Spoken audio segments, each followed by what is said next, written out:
ہیں کہ بعض اوقات اس طرح کی پوسٹ آتی ہے کہ اگر کوئی قرآنی آیت آپ کے موبائل میں ہے تو اس کو ہرگز ڈیلیٹ نہ کریں کیونکہ یہ قیامت کی نشانیوں میں سے ہے۔ کیا یہ صحیح ہے؟ دیکھیں، نبی کریم صلی اللہ علیہ وسلم کے دور میں تو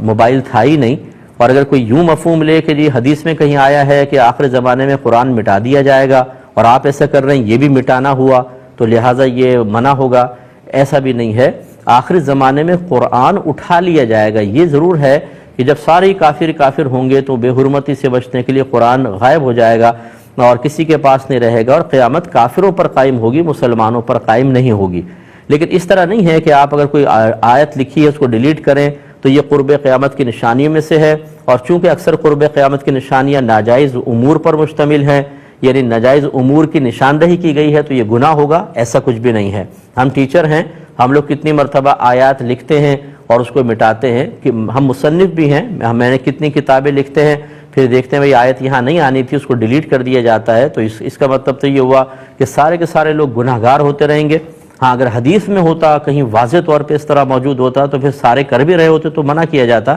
لیکن ایسا چونکہ نہیں ہے تو پھر مطلب اپنی عقل سے، سوچ سے کچھ ایسا نتیجہ مرتب کر کے اور اس کو لوگوں میں عام کر کے تشویش میں مبتلا کر دینا شرعاً یہ جائز نہیں ہے۔ اور یہ اکثر وہ لوگ ہوتے ہیں، اب اس پہ پیچھے ایک بڑی کہانیاں ہوتی ہیں، لیکن بہرحال اس طرح کی پوسٹ ڈال کر اپنے مقاصد حل کرنے کی کوشش کی جاتی ہے، اور ہمارے نادان مسلمان بھائی بہن جنہوں نے کبھی قرآن کو غور سے نہیں پڑھا ہوتا، ترجمہ تفسیر کے ساتھ، کسی حدیث کو شرح کے ساتھ نہیں پڑھا، انہوں نے اپنے دین کو کبھی کسی مستند عالم سے سیکھنے کی زحمت گوارا نہیں کی، یہ کیا کہہ رہا ہے، وہ کیا کہہ رہا ہے، یہ کیا کر رہا ہے، وہ کیا کر رہا ہے، دیکھ کر سن کر دین کو سیکھا ہے، وہ لوگ قرآن کی آیات سے اتنا خوفزدہ نہیں ہوں گے، حدیثوں میں بیان کردہ عذابات سے ان کے دل نہیں لرزیں گے، اس طرح کی پوسٹ سے کانپ جائیں گے ایک دم، اور فوراً پوچھیں گے ہم تو گھبرا گئے، ہم نے تو یوں ہوا وہ ہوا۔ اس کا مطلب ہے کہ ہمارے ایمان میں بڑی کمزوریاں ہیں، ایسی چیزوں کی پرواہ نہ کیا کریں۔ اللہ عمل کی توفیق عطا فرمائے۔ ایک مختصر سا